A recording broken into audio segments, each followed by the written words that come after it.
You know this story. Even if you have never read a single line of it, you know it. The clever hero, 10 years lost at sea, trying to get home from a war. The one-eyed giant. The witch who turns men into pigs. The song of the Sirens, so beautiful that sailors steer into the rocks to hear it. A faithful wife, a house full of rivals, and a stranger at the door who is not a stranger at all. It is one of the oldest stories our civilization has, and this summer Christopher Nolan is putting it on the biggest screens in the world. But here is the question almost nobody stops to ask. Is any of it true? Not the gods, obviously. Not the monsters, presumably. But underneath 3,000 years of legend, is there anything real? A real war? A real sailor? A real sea that men actually crossed and feared and drowned in? The answer is yes. Strip away the magic, and something genuinely historical is still standing there. A real Bronze Age war fought at a real citadel whose burnt stones you can visit today. A real seafaring civilization of palaces and kings that collapsed so completely that the Greeks themselves forgot it had ever existed and remembered it only in song. A real sea with real whirlpools, real cliffs, real winds that still blow exactly where the poem says they blow. The map was invented, but the voyage was real. And by the end of this video, you will know exactly which is which. Welcome to History with Rohrmann. If you are a regular here, you know we usually work in series, and our series on the Crusades is very much alive and will continue shortly.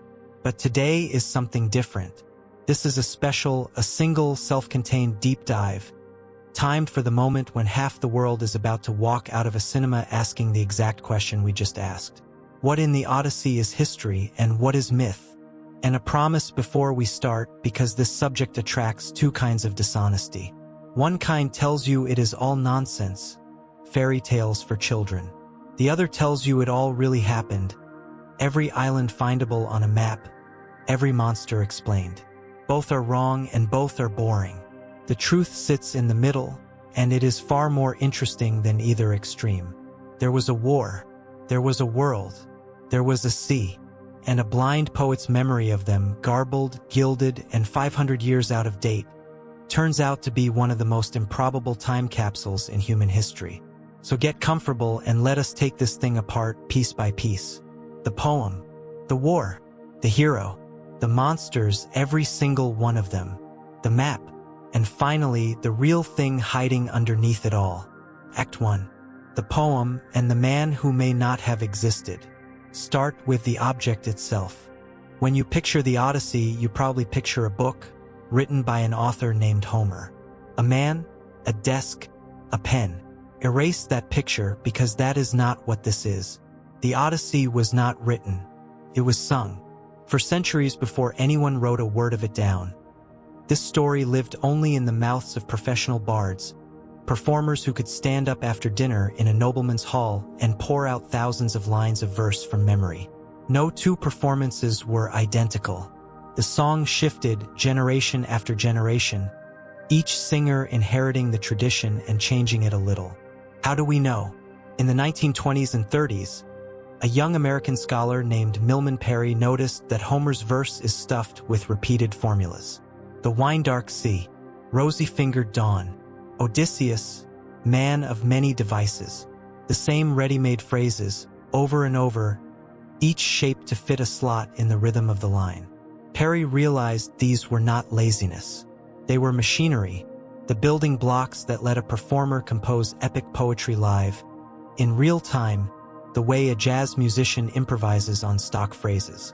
Then he went to the Balkans, recorded illiterate oral singers who still performed epics in his own day, and found them doing exactly the same thing, some carrying poems of Homeric length entirely in their heads.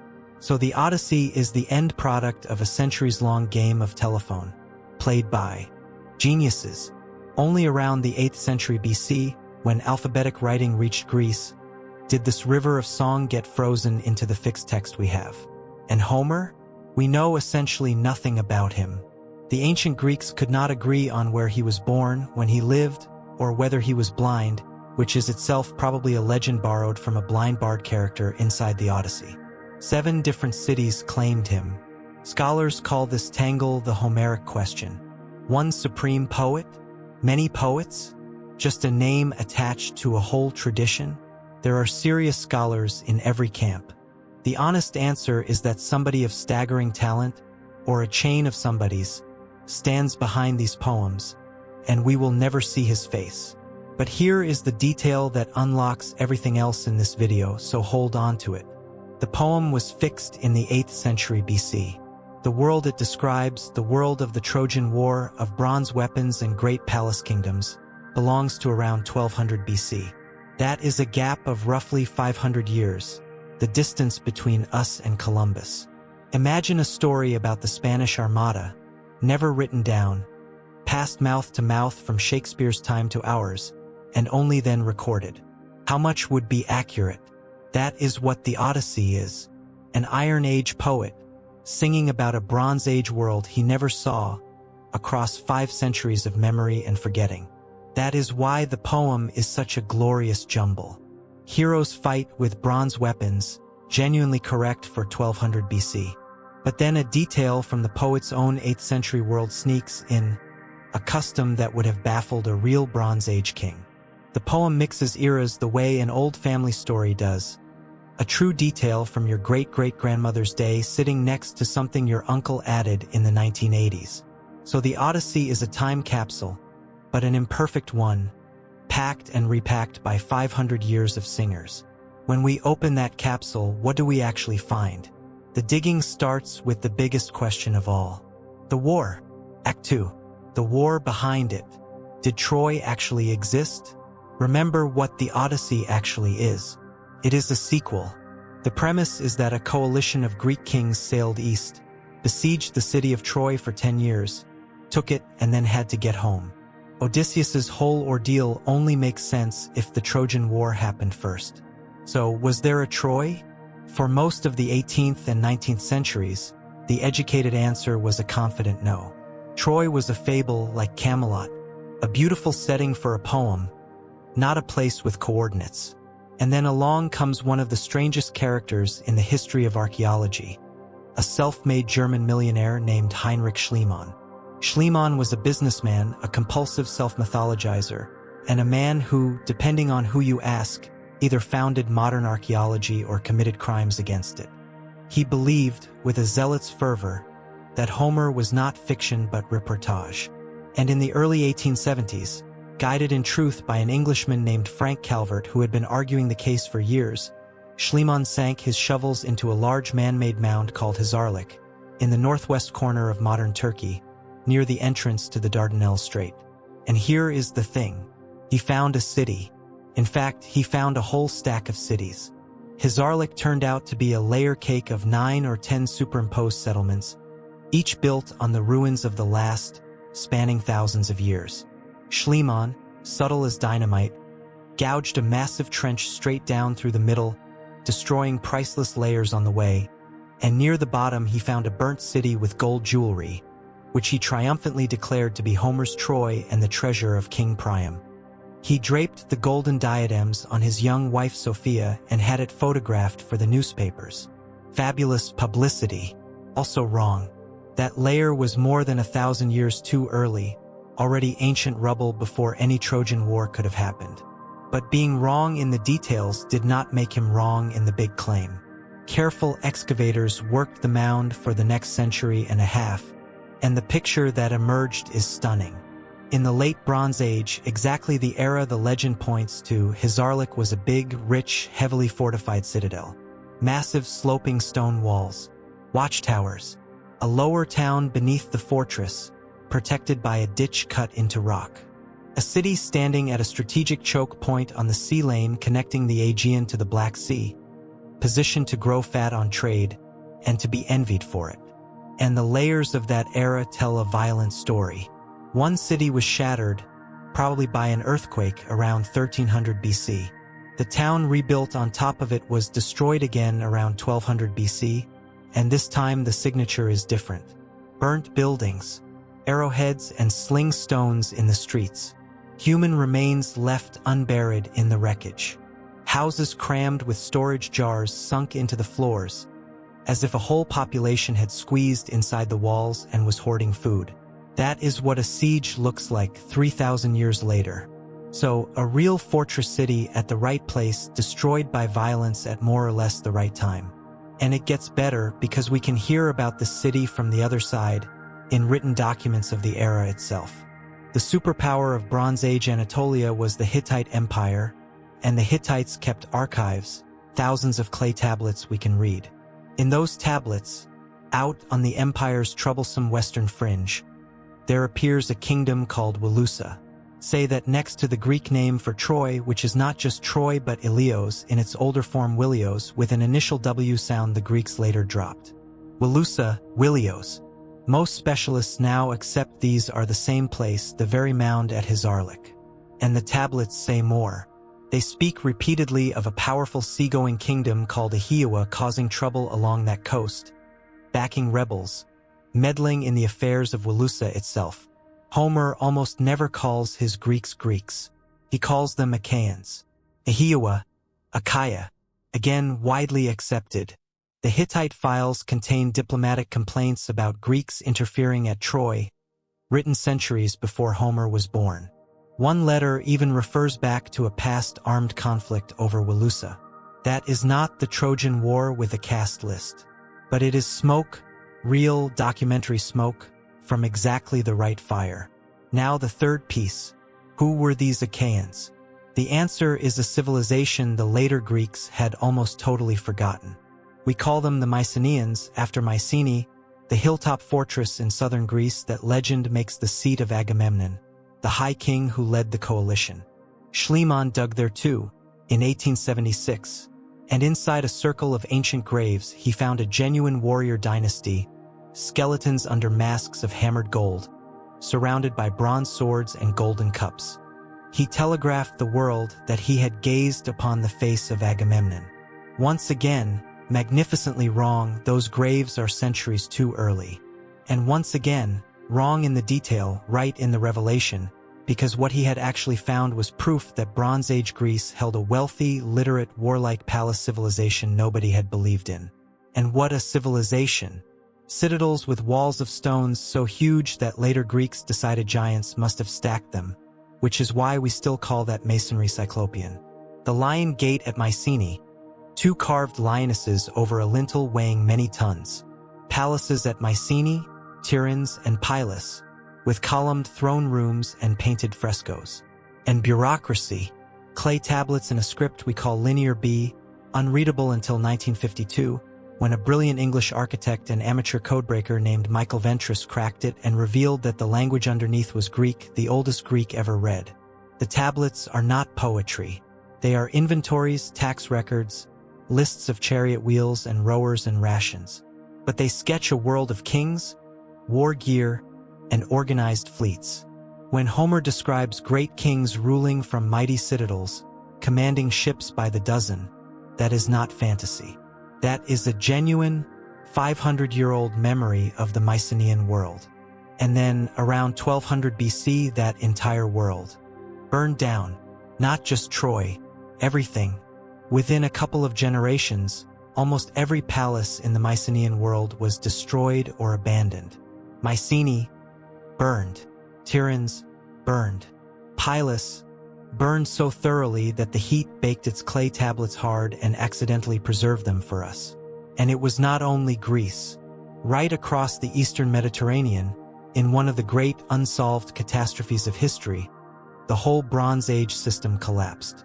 The Hittite Empire, the superpower with the archives, ceased to exist.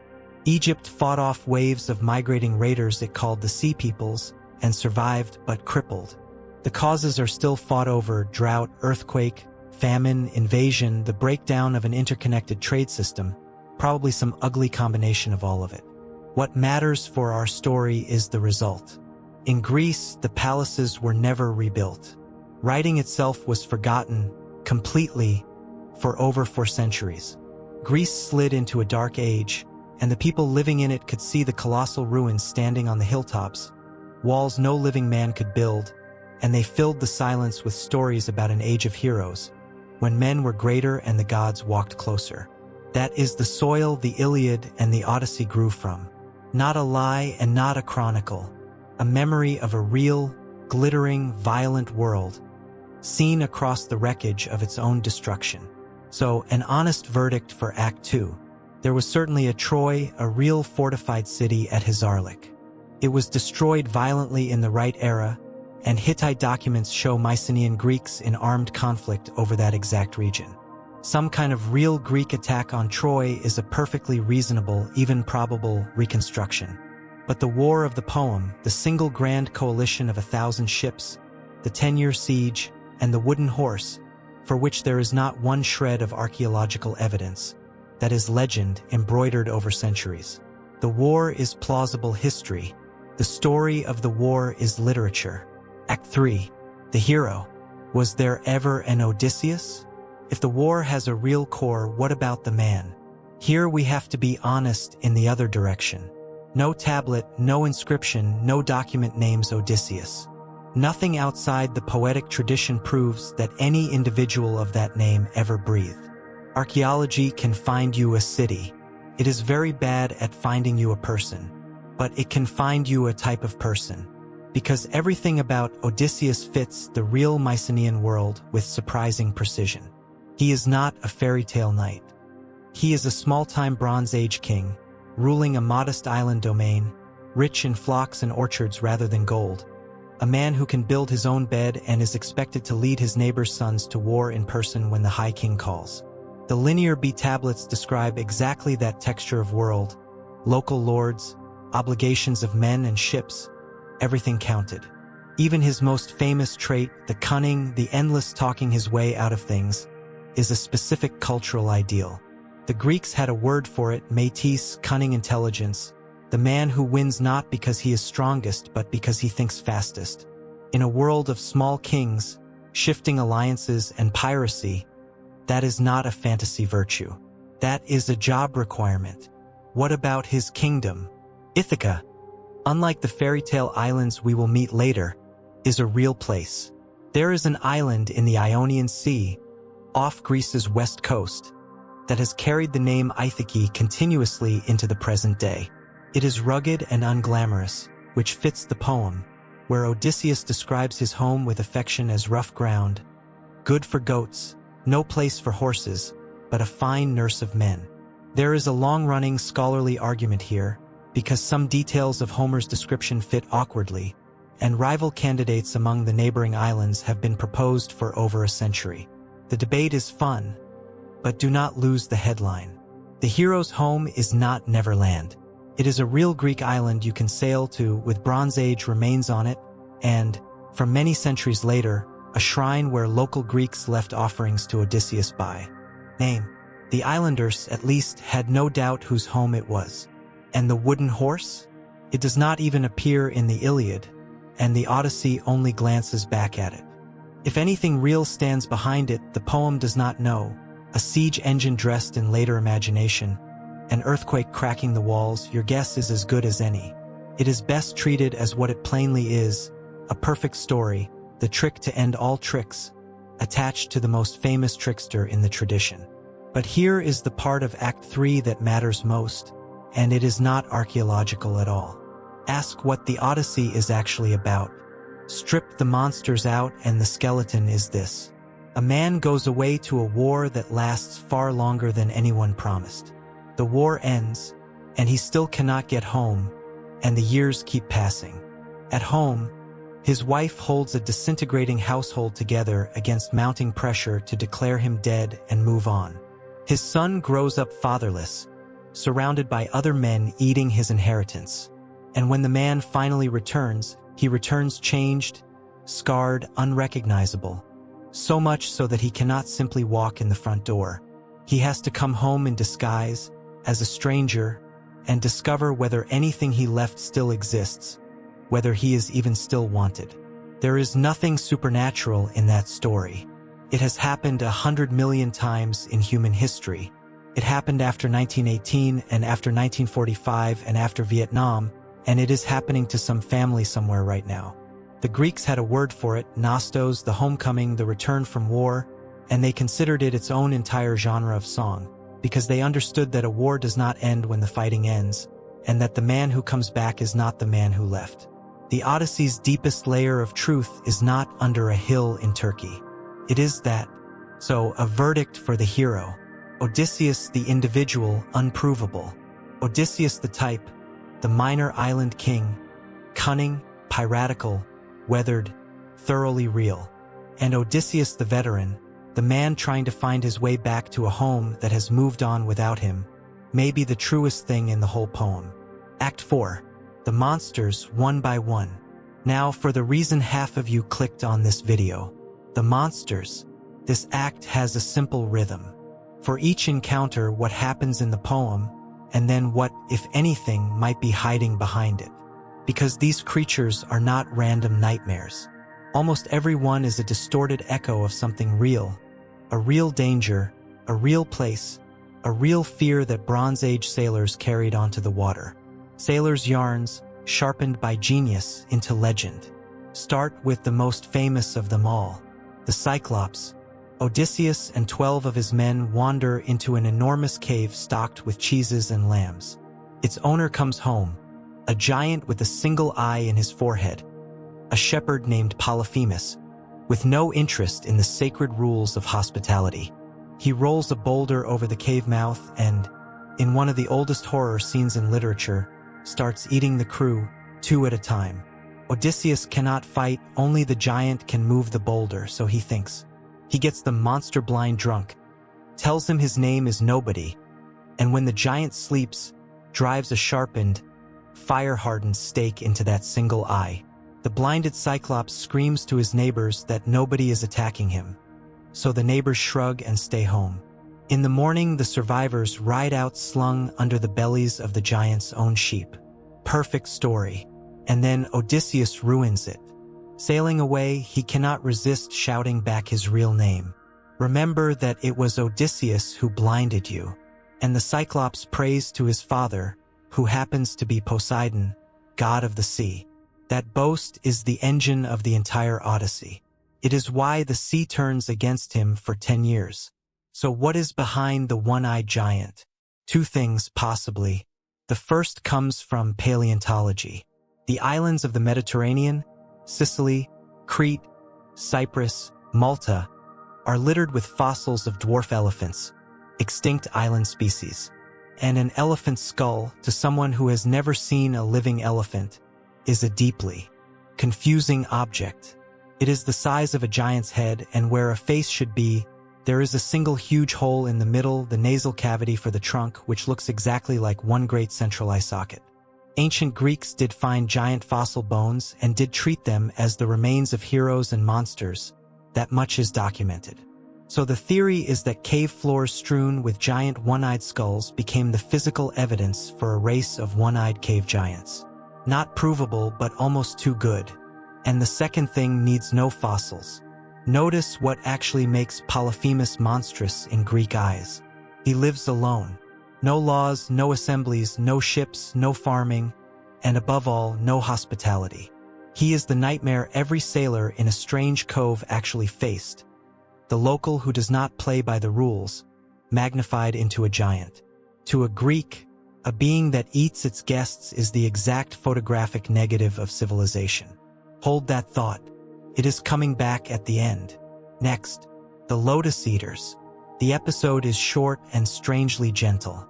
Blown off course for 9 days, the fleet lands on a far southern shore, and the locals are not hostile at all. They simply share their food, the fruit of the lotus, and any man who eats it loses all desire to go home. He wants nothing but to stay, letting the memory of Ithaca dissolve. Odysseus has to drag his own weeping crewmen back to the ships and tie them under the benches.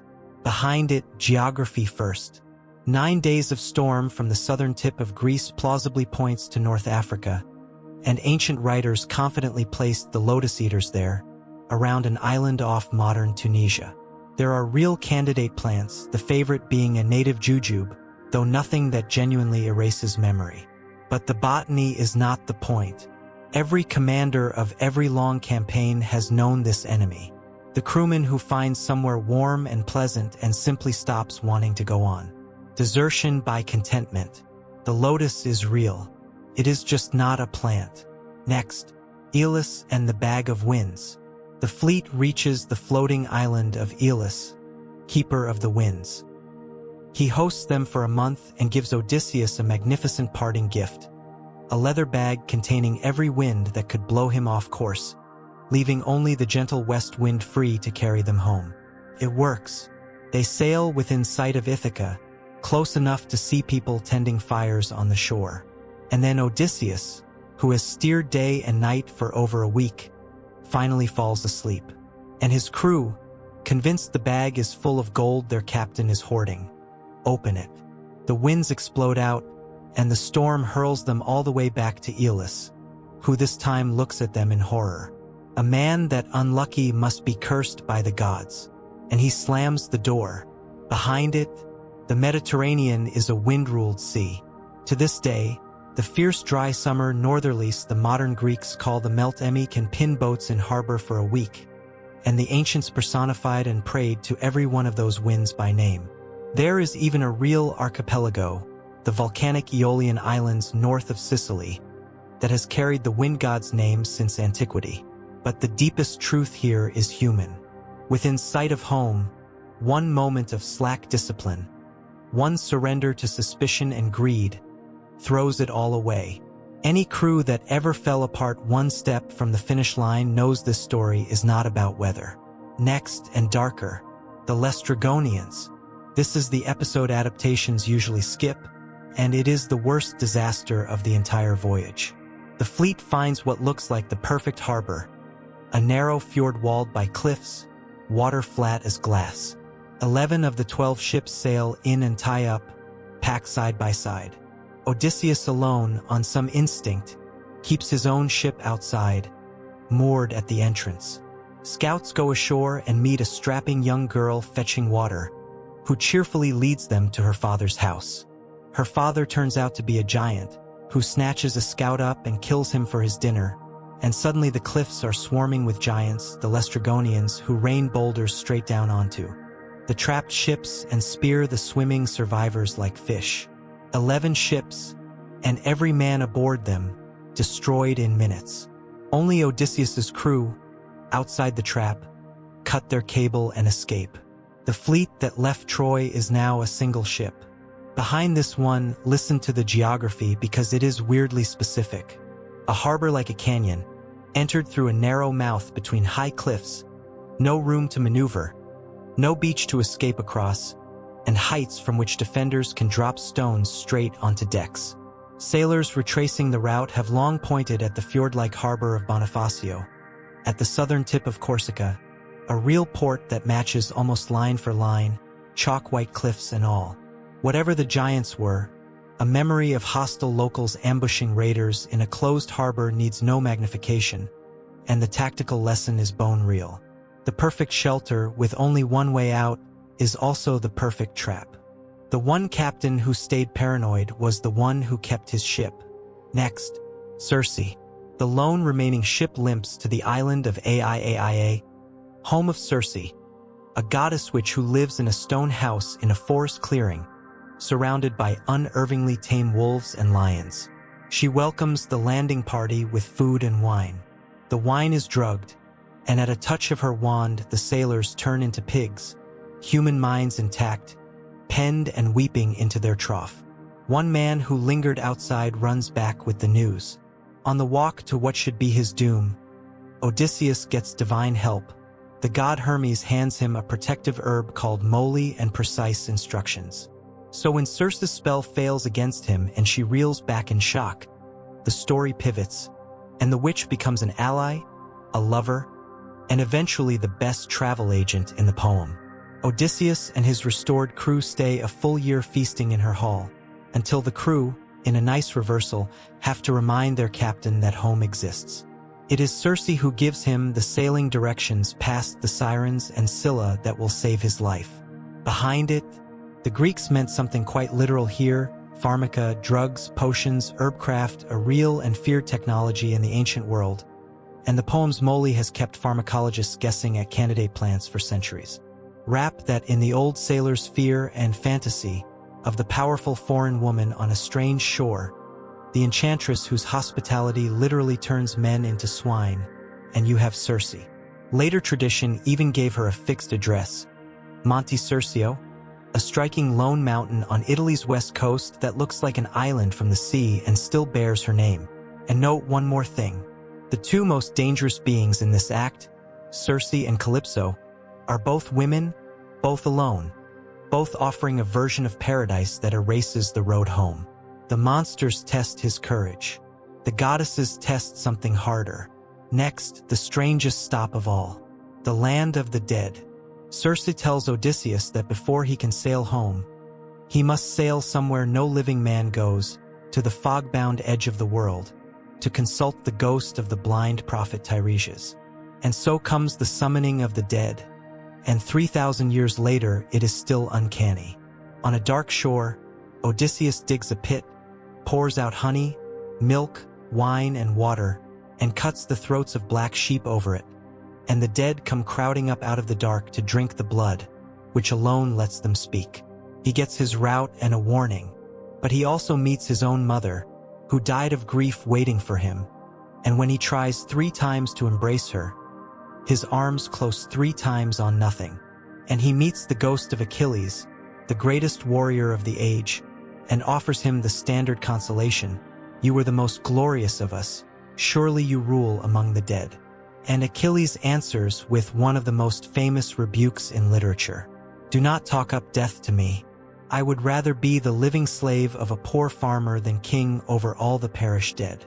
The Bronze Age's greatest hero, looking back from the far side and calling the entire heroic bargain, glory for life, a swindle.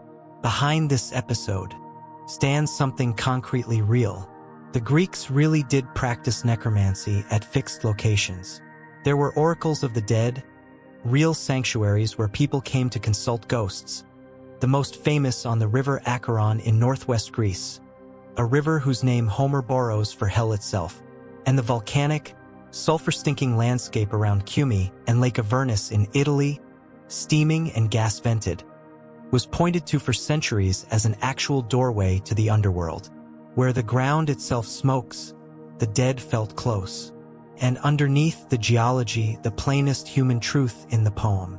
Everyone who has ever lost someone knows exactly what those 3 empty embraces mean. This episode is grief given a shoreline. Next, the Sirens. If you know one image from this poem, it is this one.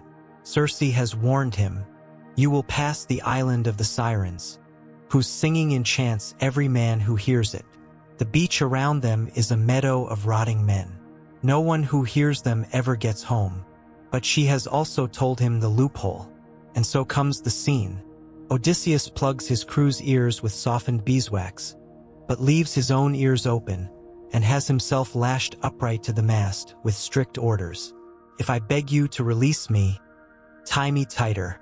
The ship glides past, and the sirens sing, and here is the detail the paintings always miss. They do not sing about love. They sing to Odysseus by name, and they offer him knowledge. "Come to us, famous Odysseus, and we will sing you the truth of everything that happened at Troy, everything that happens on the whole fruitful earth." They offer the war veteran the full story of his own war. And it works. He begs, he strains at the ropes, he signals with his eyebrows to be untied. The crew, deaf and disciplined, row on and tie him tighter, and the song fades and everyone lives. Behind it, take your pick of real dangers. Coastlines were a beautiful sound, wind over rocks, seals calling, surf in caves, draws hulls onto reefs. Later tradition parked the Sirens on real islets off southern Italy, near Capri. But notice what the poem actually says. The bait is not lust. It is information. The Sirens are the promise of knowing everything, at the price of going nowhere. The song that feels like wisdom while it kills you.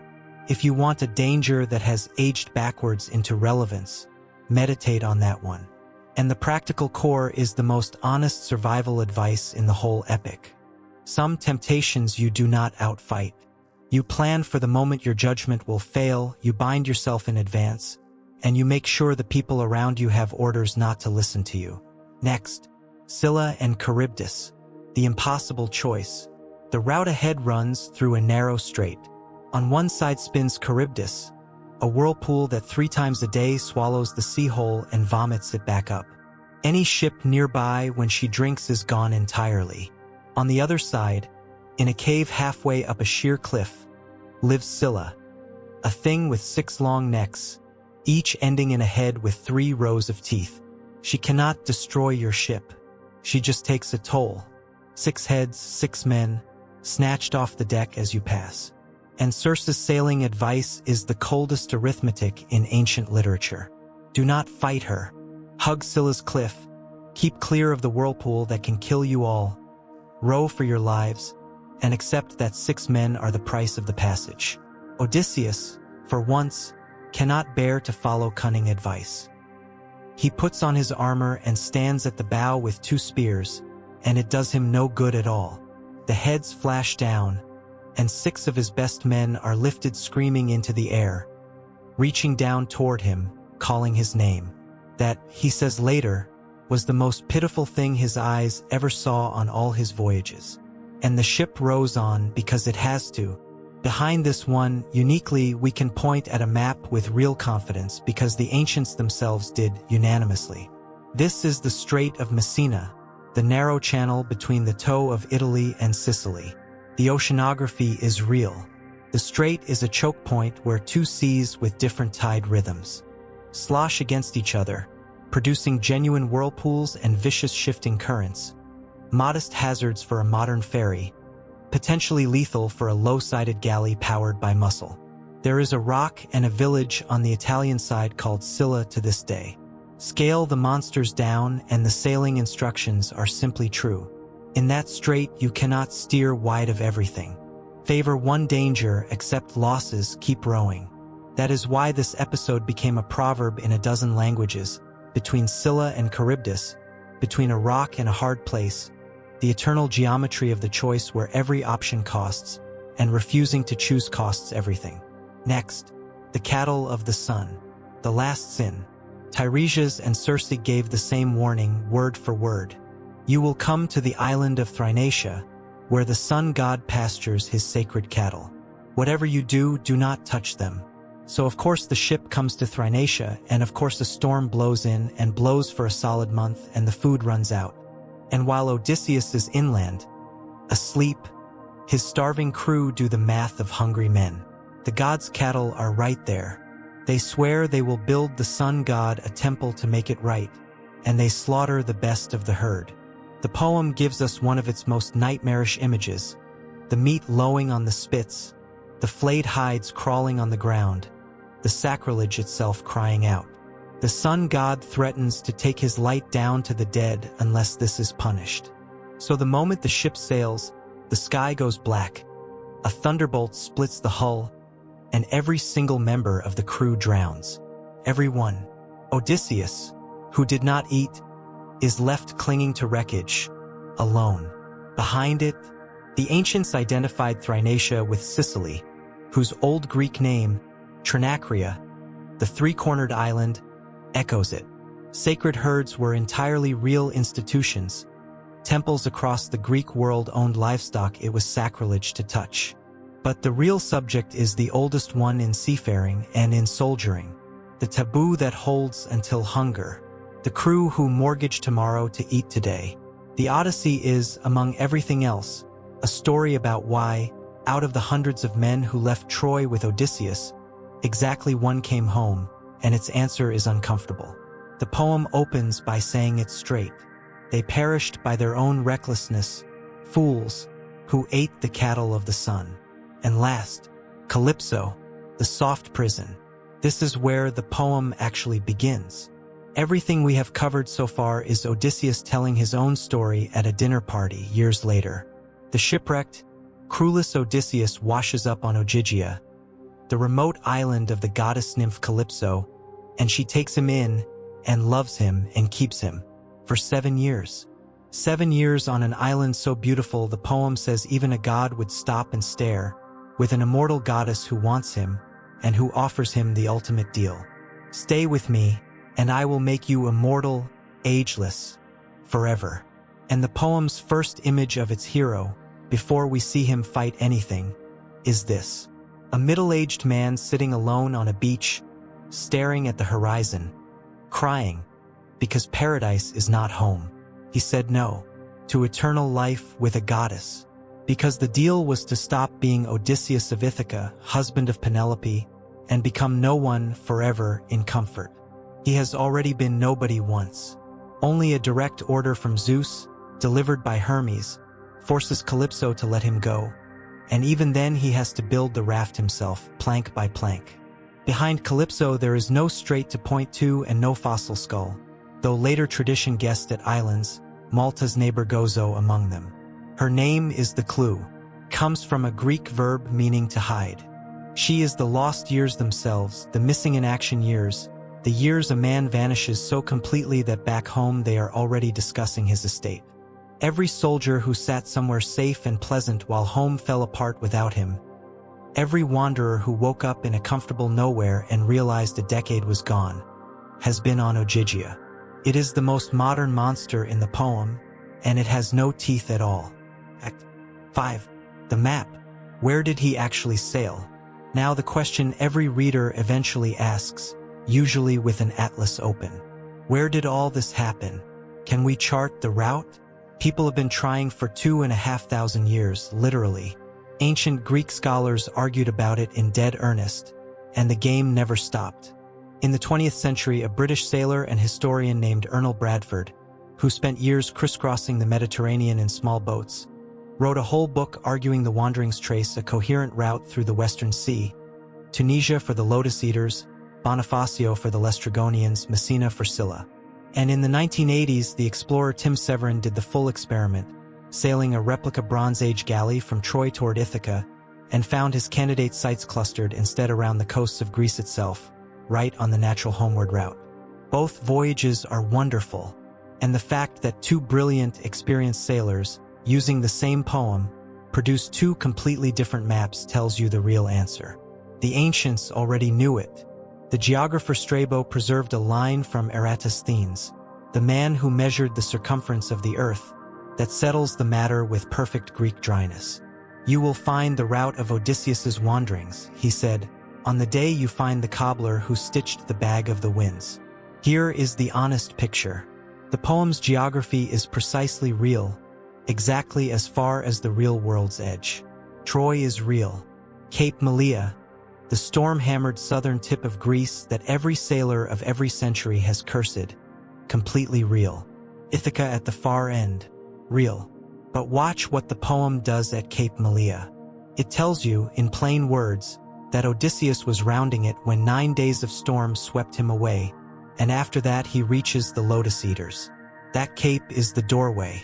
On one side of it, the Aegean, charted, named, dense with real islands. On the other side, a sea with no fixed points at all, where distances go vague, and where the islands hold goddesses and giants instead of Greeks. The poet has deliberately sailed his hero off the map, out of geography and into legend, and the vagueness is not a flaw. It is the design. Fairyland does not have coordinates, and the poem knows it. Chasing exact addresses for Circe's island is chasing the windbag cobbler. But now the other half of the verdict, because it is where the history hides. The route is invented. The sailing is real. Everything about how these men move across the water is authentic ancient seafaring, confirmed by archaeology, by shipwrecks, and by sailors like Bradford and Severin who tested it against the actual sea. The ships are real ships, low, open, single-masted galleys with one square sail and banks of oars, fast to beach and miserable in weather. The rhythms are real. You sail by day and beach the ship at night. You hug coasts, you wait weeks for the wind to turn, and you fear open crossings the way sensible people fear cliff edges. The dangers are real, currents and straits, sudden northerlies, harbors that turn into traps. Even the marvels are real underneath. The whirlpool has a tide table. The wind god has a season. The entrance to hell has active geology. Homer's audience was full of men who had felt that sea try to kill them, and the poem treats the sea with an accuracy it never wastes on the map. So, the verdict for Act 5 is the thesis of this whole video in one line. The map is myth. The sea is real. The poet invented the destinations and told the truth about every mile of water in between. Act 6. What is real underneath it all? Let us bring the threads home the way the poem does. Because when the wanderings end, the Odyssey stops being a sailor's yarn and becomes something much quieter and much sharper. Its last stretch is all on dry land, on that real island, in a real house among ordinary human beings. And this is where the poem shows you what it was about all along. Start with the thing every monster had in common, because you may have noticed the pattern. The Cyclops eats his guests. The Laestrygonians eat their guests. Circe drugs her guests. And the suitors back on Ithaca are the mirror image, guests who devour their host, squatting for years in an absent man's hall, slaughtering his herds, harassing his wife, plotting to murder his son. The Greeks had a name for the rule all of them are breaking. Xenia, guest friendship, hospitality. And it was not politeness, it was infrastructure, the most important social technology of that scattered maritime world.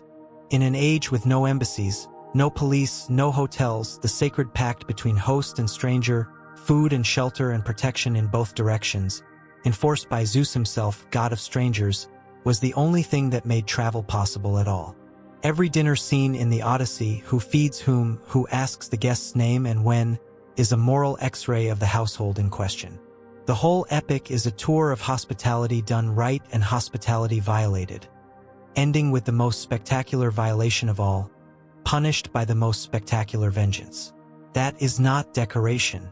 That is a real institution, load-bearing, and the poem is partly a sermon about it.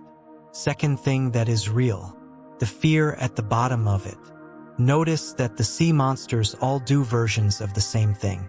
They take men suddenly, without warning and without a body to bury. That is not mythology. That is drowning. The real Mediterranean killed sailors constantly, anonymously, and completely, and the poem is soaked in exactly that dread. The worst fate in the Odyssey is not death. Everyone in it accepts death. It is death without a marker, the man the sea simply erases. Telemachus says it outright about his missing father. If he had only died at Troy, the army would have raised him a burial mound, and I would have his fame to live on. Instead, the storm winds have snatched him away without a trace. Scylla, Charybdis, the Sirens' meadow of bones.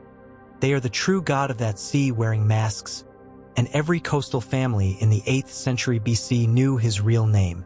Third thing that is real, and this one is almost miraculous, the memory itself. Think about what survived inside this poem, carried on nothing but rhythm and human breath, across 5 illiterate centuries. The bronze weapons, the boar-tusk helmet, a real, strange piece of Mycenaean armor, stitched from the tusks of dozens of boars that had vanished from the world centuries before Homer, and that archaeologists have since dug out of Bronze Age graves exactly as the poems describe it. The great palaces with their smoky halls. The political map, a Greece of many small kingdoms answering to Mycenae, which matches the linear B world and not the poet's own. A civilization fell around 1200 BC, its writing died with it, and yet a recognizable image of that civilization sailed across a 500-year dark age inside a song. When the tablets were finally read again in 1952, and the spades reached the burnt palaces, the ruins and the poem shook hands. The Odyssey is not a history book. It is something rarer, the sound of a world remembering itself after its own death. And the last thing that is real is the reason the poem is still alive when its rivals are footnotes. Strip out every god and every monster one final time, and look at what is left standing. A woman at a loom, buying time with a trick as clever as anything her husband ever pulled, weaving a shroud by day and secretly unraveling it by night, because finishing it means choosing a new husband. A son sailing into a dangerous world to ask strangers whether his father is even alive. An old dog on a dung heap, too weak to stand, who recognizes the ragged beggar in the doorway 20 years on, thumps his tail once and dies. A wife who has been lied to by too many strangers to trust even this one, and who tests him, the trickster, out-tricked at his own front door, with one question about a bed he built with his own hands around a living olive tree, a secret only the true husband could know. And an ending the poem refuses to make simple, because the reunion is not a firework. It is two people, older, damaged, careful, deciding to know each other again. None of that needs archaeology, because we can verify every line of it against the only site that matters, which is us. War and the long, strange journey back from war. The years that vanish. The people who wait and the cost of the waiting. The home that is still there and not the same, and the self that is still there and not the same. That is the cargo the ship was really carrying, and it is the part of the poem that was never, for one moment, fiction. So here is your viewer's guide, folded small enough to carry into the cinema. The war, real in some rougher, smaller form, a Bronze Age citadel really burned. The world, real, palaces, boar-tusk helmets, wine-dark sea and all, and really lost, which is why it echoes. The man, unprovable but true to type, and truest of all as a veteran. The monsters invented, but almost everyone wrapped around something real. A fossil skull, a killer strait, a narcotic fruit, a wind, a grief. The map invented gloriously and deliberately. And the voyage, the sea, the fear, the homesickness, the homecoming, as real as anything in the historical record. The map was invented. The voyage was real. So when the lights go down, enjoy every monster. Nolan will make them magnificent. But keep one eye open for the ghost underneath the film, because it is there. A real burnt city by a real blue strait. A real drowned civilization singing about itself in the dark for 500 years. And a real, exhausted man, 3,000 years of him in every century and every uniform, still out there on the water somewhere trying to get home. If this earned it, a like genuinely helps a small history channel find its audience. And tell me in the comments which of these surprised you most. I read all of them. I will not tell you to subscribe for part 2, because there is no part 2, this story is complete.